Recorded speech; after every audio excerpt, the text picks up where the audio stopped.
Hey guys, welcome to Lab Session 1. Today we are going to be hearing from Brett Hagler. And Brett is the CEO and co-founder of New Story, and he's also the co-founder of Home Team Ventures, Y Combinator alum, cancer survivor, and a follower of Jesus.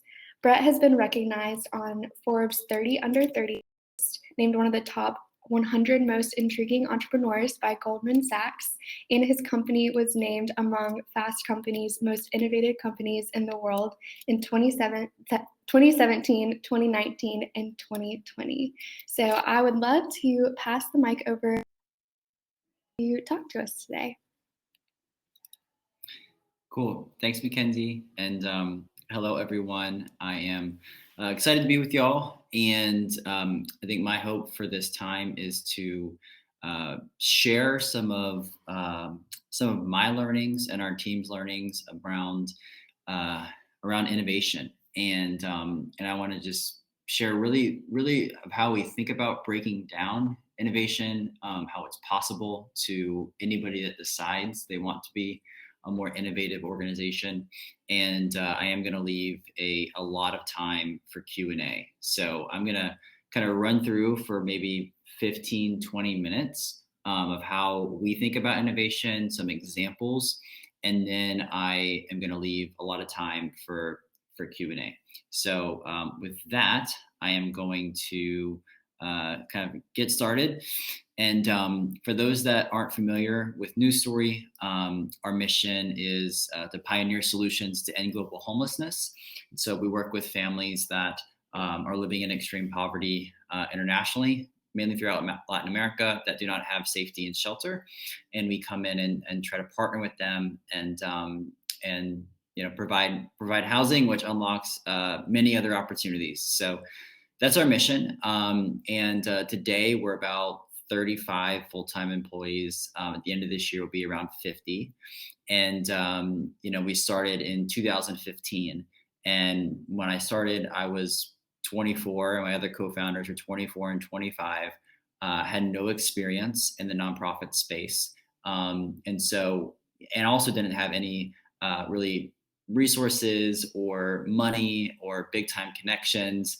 So I'm coming from that starting place, and News Story's growth and some of our opportunities the last 5 years, I think, have been a result of some of these principles that I'm going to share. So with that, I want to first start with, I'm going to share my screen, with really trying to talk about how I think of innovation, and how I personally started trying to become, I guess, more innovative, and how I think a lot of people on this call can become more innovative. So the first bullet I want to talk through is really this idea of, if you have a desire to be more innovative, and to do things in a new way, the first thing I would ask you is, where are you learning, and who are you learning from? It's almost like with anything. If you want to get better at something, if you want to get better at writing, if you want to get better at public speaking, if you want to get better at management, whatever it might be, where are you spending your time learning and really soaking in stories and examples that helps you start to form frameworks and to get ideas of how you can apply some of these learnings to what you're doing. And so when I was first starting, like I said, I really didn't have anything behind me except for a relentless desire and obsession with learning. And I was learning from innovative entrepreneurs. I was reading their biographies. I was listening to any kind of podcast that broke down examples of business building or innovation. I was, got into learning from startups, and like a lot of my attention from a learning standpoint was trying to learn from others. And the good news about that is it's a choice, and anybody can do it. which is encouraging. The other side of that is it is 100% a time investment, a significant time investment. But it kind of starts with the underlying question of, if you want to create a more innovative organization and establish a culture of innovation, then if that's what you want, it has to also, that has to correlate with how much time and excitement and passion that you have for actually learning of how I can be a more innovative leader and how I can bring a culture of innovation. So that would be the first thing that I would encourage you with is, who are you learning from, and be very real, saying that if you want to learn, you have to invest the time into learning. And that's what we did. That's what I continue to do, so that I can consistently create a new culture, a culture of new innovations. The second thing would be that the kind of getting into a commitment. If you want to create a culture of innovation, that needs to be a commitment. It can't be just an idea that you think about every now and then and something that you try here and there. It really has to start at the foundation, and it needs to be inside out. You need to be committed to it and excited about it, and knowing that you may be starting from a place that might not seem that innovative today. I've been there. I know exactly what that feels like. But you're committed to a journey of wanting to create a culture of innovation. And again, that is a choice. The other thing I want to talk about is kind of demystifying what innovation is. I think sometimes we can hear innovation and we can think, oh, well, I'm not Steve Jobs, or I'm not from Tesla, and I'm not from MIT, and I'm not super creative, and I don't know all of the technology, and it can be overwhelming, because you can think that innovation is all the things I just shared. And sure, that of course is an extreme example of innovation. But oftentimes innovation can be very simple, and you don't need any of those qualifications. And it really just starts with having a desire and a courage to try to make something better.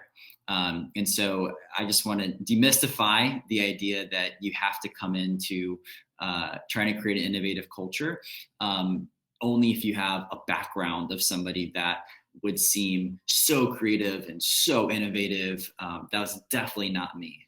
Definitely not me whatsoever.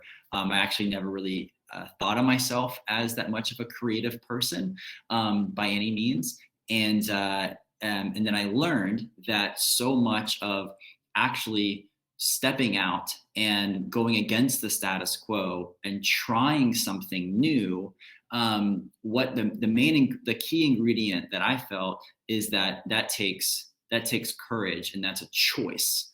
And so really, I think innovation starts with courage to say, I see an opportunity to make something better, or to make it different, or to make it more efficient. And I'm going to actually have the courage to go out and try to do that in our programming and who I'm going to hire, whatever it might be, even though the more normal or the more reasonable thing to do would be to just stick to the status quo and stick to how it's always been done, right? That's what's expected. That's what's normal. And that kind of thinking does not create a culture of innovation, where I think having the choice to say, hey, I'm going to step out in faith and have some courage and actually try this, that is how innovation usually gets started. And so that's what we've done. And the good news is that's a choice that anybody can make. So now I want to move into talking about how to identify innovation opportunities. A couple quick thoughts here. The first would be asking yourself the question, what are the friction points and the frustrations that you see in the process that you're working on, And what are those? What do you find yourself and other people thinking or saying out loud of, oh, I wish this was, insert the blank. I wish this wasn't as slow. I wish this was more transparent. I wish, what is it? And what are those frustrations? And when you start to see a common agreement on certain frustrations and friction points and thinking, I wish it was this, that is the opportunity to really think through, okay, what would it take to try to create a better version of this friction point and this frustration that I feel in the process of trying to deliver a solution to the beneficiaries that I care about. So I'm going to give you one example of how this started with News Story. So News Story, again, it was created in 2015. I was 24, no experience, and I had been exposed to homelessness in Haiti specifically, and this was a couple years after the 2010 earthquake. And I saw the problem, which was kids not living in homes, which that problem broke my heart. But I didn't think about starting a charity, so I tried to go find other charities that I could support and get really excited about. And when I was going through that process, I kept thinking, wow, I wish I knew who I was actually helping. I wish I knew where all the money was going. I wish I knew that that this was going to actually be used and be effective, right? Because my pain point was it kind of somewhat felt like a black hole where I would give and I wouldn't really know the end result of that, right? So that was my pain and my frustration. And I knew other people felt that way. So if that's the pain, how could I, in an ideal world, how could I redesign an experience that would be different than that, right? And I would say, oh, there's a lack of transparency. Let's think about solving that. Oh, there's a lack of not knowing where the money goes or how it's being spent. Let's solve that. And I kind of, made this list of pain points and frustrations. And on the other side, I said, these are the solutions that we can try. And we want to design an experience that is going to be in direct opposition to the identified pains and frustrations that I felt, right? And that was how News Story was started. And that's how we continue to start new products or new innovations or new initiatives, is we feel these pains and these frustrations of something that, right now we're looking at getting more into loans and mortgages for families, and we feel the pains of them not being able to get access to lending at certain interest rates, and how they're not, mobile banking isn't really a thing in Mexico, and like we're understanding these pains and these frustrations, and then that creates the opportunities for innovation, right? And so that's how we identify problems that we can work on solving. And I really think that's at the core of what innovation actually is. It's identifying the frustrations and then putting your heads together and designing a new experience that will solve that frustration that you have. The other thing I would encourage you with in creating a culture of innovation is this mantra that we use a lot at News Story, and it's to dream big, but to start small. And so you could identify a big pain point in the area that you're serving, and you could have this big dream of how you want to solve it, across the US or whatever it might be. And like, that's great. And I strongly encourage thinking big and dreaming big. But sometimes that can really paralyze us from not starting at all, right? And saying, oh my gosh, I cannot, the weight of trying to figure out this big dream and doing it at scale is so paralyzing. It's going to cost so much money. It's going to require me to hire all these people that I can't afford. I'm not even going to try it. I'm just going to stick to what works. And I get that. But the flip side of dreaming big that I would encourage you with is to start small, right? Is that you can start by trying to prove whatever that idea is for innovation that you would like to do at scale. How do you do that for one family, right? So when I was first starting, I had this whole dream of one day I want to house, 1 million people and all these ideas and big vision, and that's great. Um, and there's a lot of challenges to get through with that, right? There's government regulations. There's a massive list of things, but how could I prove it with just doing one house and doing that one house in the way that I would ideally like to do it for all? And that's the same thing that you can do with some of the individuals that you serve. Is you have a dream of what it could be and it should be like for everybody, but then how do you prove it and get we call it a minimum viable product at News Story, which is we call it an MVP. What is the most minimal version that is still viable and works that we can prove with not a lot of money, and then we can ideally scale it out after.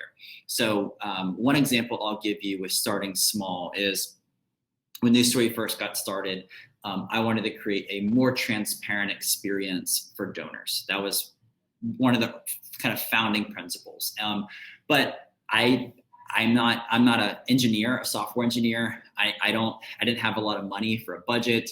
There were a lot of things that I didn't have, and so what I ended up doing was through learning, I found a contractor that I paid for less than $3,000 that could build a website.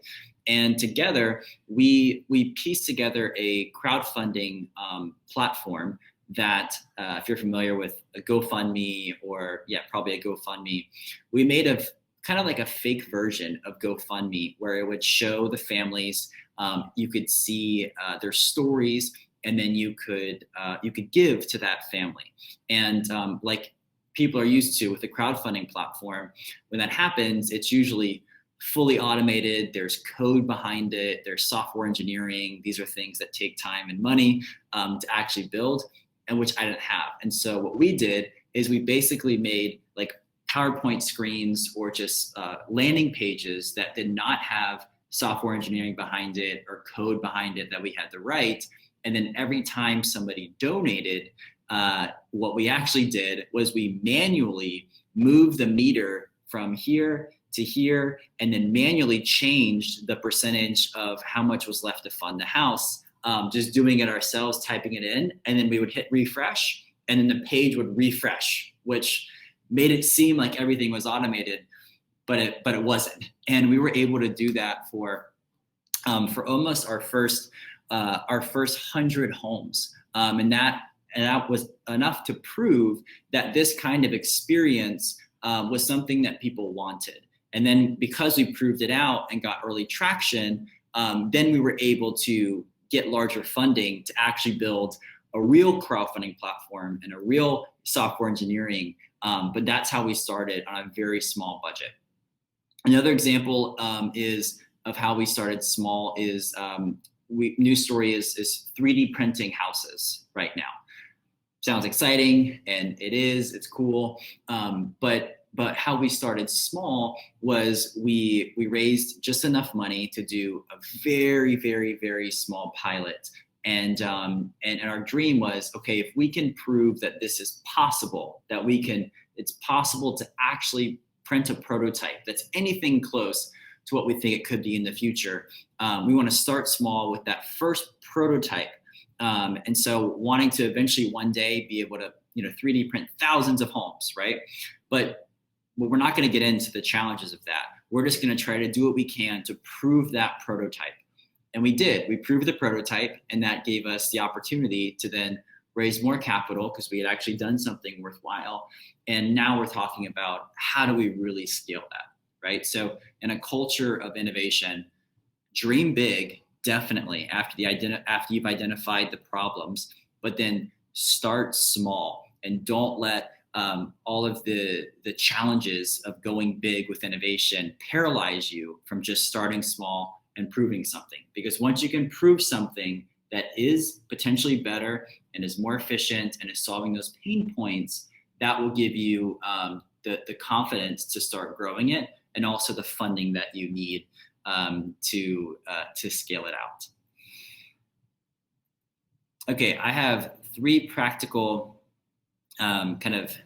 encouragements for you, and then I want to open up for a longer Q&A. So the first thing that I would ask you to think through for this year is really zooming out and doing it with yourself or maybe your team, and thinking through, okay, by the end of 2021, like let's try not to think through budget, and let's not yet try to limit ourselves with constraints, right? That can come later, but just let's be imaginative. By the end of 2021, what are at minimum 2 innovative things that we could try to prove by the end of 2021? And this doesn't have to be, again, like I said earlier, this doesn't have to be this crazy innovation and, rocket science and all of that. It doesn't have to be that. It's what is a real pain point and frustration that we feel in our process, and how can we create a better version of that, which is innovation, that is going to ultimately deliver a better solution for our beneficiary. What are 2 things that we can do by the end of 2021? So once you identify those, that's the first thing to do, right? You need to do that ideally, within the next month, so that you have the rest of the year to prove that. After you've identified what it is, then what you do is we have a value at News Story called Think Big, Break Down, and Execute. So what I just encouraged you with was the think big part, right? What is the thing that we can and we should try that's more innovative by the end of 2021? Think big. Now let's break it down. Let's reverse engineer. What do we need to do in order to get there? And I would try to break that down almost on a monthly basis. So if at the end of December or by the end of November, your dream is to have this one prototype or proof point of an innovative concept that you have stepped out and proven, start reverse engineering that and think what needs to happen by November, by October, September, August, July, and then what needs to happen the next month. And you have a really clear plan that's not going to be perfect. It's not going to be a direct line, but you have a plan that you can start working on. So those are 2 things that you can totally do and are really great exercises to do. And then the last thing I would encourage you with is if you are somewhat skeptical about being able to raise philanthropic dollars for innovation or things like this, I would encourage you that you actually really can do that. And News Story has done this very successfully. And it's all about being able to one, you have to be able to do the things I just shared before. You have to be able to have a vision, why it needs to be better, a cost of about how much it'll take. It's a priority at the organization. And so once you have that packaged, then you can take it to a certain kind of funder, and you can just explain your vision. You can explain why we need to make whatever this frustration or problem is, why we need to make it better. And I promise you that will put you in a much better position for funding. And so a lot of people, they directly want to fund regular programs. Sure, I get that. We have a lot of those. But there's also a good amount of people that get really excited about trying to fund some kind of innovative concept, right? And it's your job as a communicator to have the vision, to package it up, to have a plan, and then to go present that vision and to get somebody excited about funding that, right? And then the last thing I'll share, we'll open up for Q&A, is one of the potentially the main thing that you might need in order to have a more innovative concept that you want to prove is you might need to hire someone, right? You might need to hire somebody or maybe 2 people, and that can be part of your pitch for funding. If you can't reallocate your current budget for 2021 or 2022, then which I would first encourage you to try to do, to try to reallocate some of your budget so that you can bring in maybe someone else that has a little different background that can help you be more innovative. Then I would first identify, if you can't reallocate it, I would identify, okay, who is the kind of person that we ideally need, have a good profile of that person, and then how can I go present that to certain funders to get it funded. Yeah, absolutely. Thank you, Brett, so much for sharing on how to create a culture of innovation and do that really practically for these other nonprofit leaders. And I really everyone got something to take away from this. So what we will do is we will go ahead and shut down this lab, and you guys have a quick little break before the next lab gets started. So looking forward to seeing you guys in the next one. Bye. Thanks, Brett.